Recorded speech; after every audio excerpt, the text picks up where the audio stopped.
¿Cómo se coge un imperio antiguo, con sus reinos, sus leyes y sus tradiciones, y se convierte en un Estado moderno? Bueno, pues en el siglo XVIII, la llegada a España de una nueva dinastía, los Borbones, fue exactamente eso.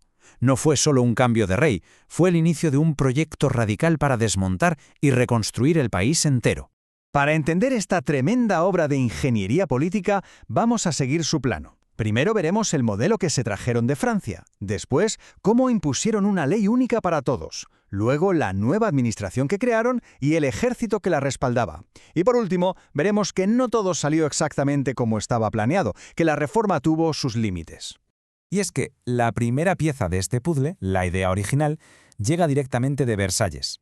Con el nuevo rey Felipe V, que era nieto nada menos que del rey Sol, de Luis XIV, no solo llega a España un monarca. Lo que aterriza aquí es toda una forma de entender el poder importada de Francia, el absolutismo. El plan era clarísimo y bastante contundente. Se acabó la monarquía de los Austrias, que era como un mosaico de reinos, cada uno con sus propias normas. No, el nuevo modelo exigía un poder que saliera del rey y solo del rey, y que se aplicara igual en todas partes. Era, en la práctica, una demolición de las viejas instituciones para construir algo nuevo.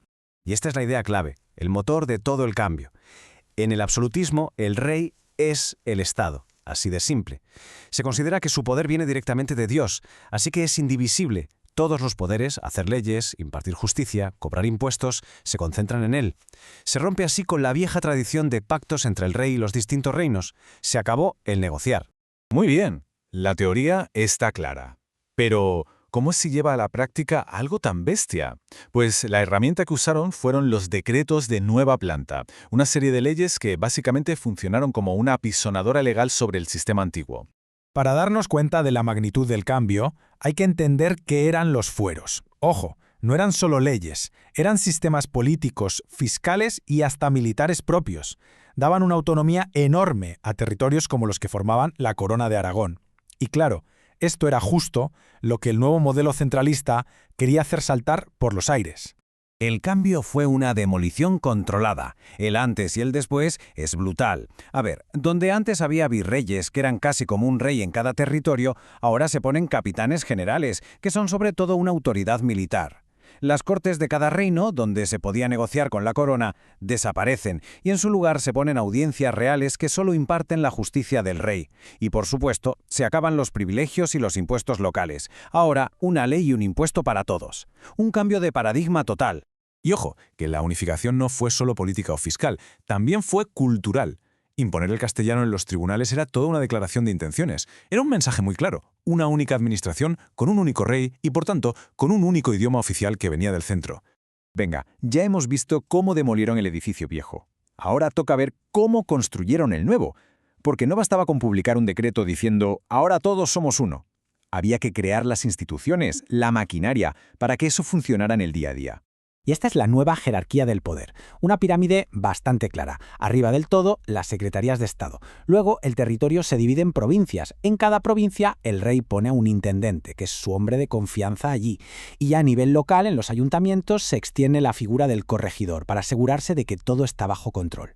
Y aquí viene algo muy interesante, porque vemos cómo estas reformas siguen vivas hoy en día. Cuando hablamos del Consejo de Ministros, del Ministerio de Hacienda, de Defensa, estamos hablando de una idea que se importó de Francia y se implantó en España hace 300 años con estas secretarías de Estado. El origen es ese. Y si hubiera que elegir una figura clave en todo este nuevo engranaje, sin duda serían los intendentes. Pensemos en ellos como los ojos y los oídos del rey en cada rincón del país. Tenían un poder inmenso, controlaban la pasta, el reclutamiento para el ejército, el orden público, vigilaban hasta los alcaldes. Eran la garantía de que la voluntad del rey se cumplía sí o sí, sin filtros ni intermediarios. Claro, tanto poder centralizado necesita músculo. Necesita un brazo armado potente para imponerse y defenderse. Así que la reforma del ejército fue otro de los pilares del proyecto borbónico.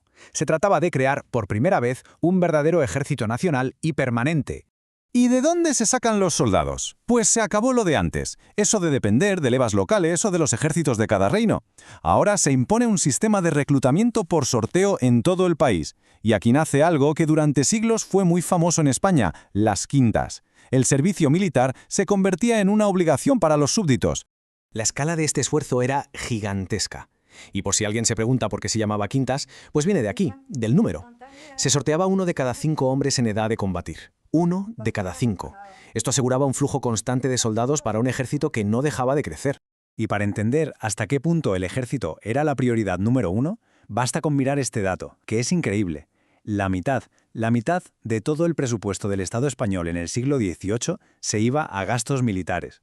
Esto nos dice que el objetivo principal, por encima de todo lo demás, era tener un ejército y una marina capaces de defender el imperio y de proyectar el poder del rey por todo el mundo. Pero, claro, esta nueva uniformidad, esta idea de un reino, una ley, tenía sus grietas. El proyecto de igualdad ante la ley y los impuestos, pues, no se aplicó a todo el mundo por igual. Hubo unas excepciones muy importantes que nos enseñan los límites que tenía este absolutismo. Entonces, ¿quiénes se libraron de la pisonadora centralista? Pues básicamente 2 grupos. Por un lado, los de siempre, la nobleza y el clero, que siguieron sin pagar impuestos directos, una de las grandes contradicciones de la época. Y por otro, Navarra y los territorios vascos, que mantuvieron sus fueros como una especie de premio por haber apoyado a Felipe V durante la Guerra de Sucesión. Así que, como vemos, la centralización no fue total. Ahora bien, que nadie piense que por estas excepciones la reforma fue un fracaso económico. Todo lo contrario, el impacto fue espectacular.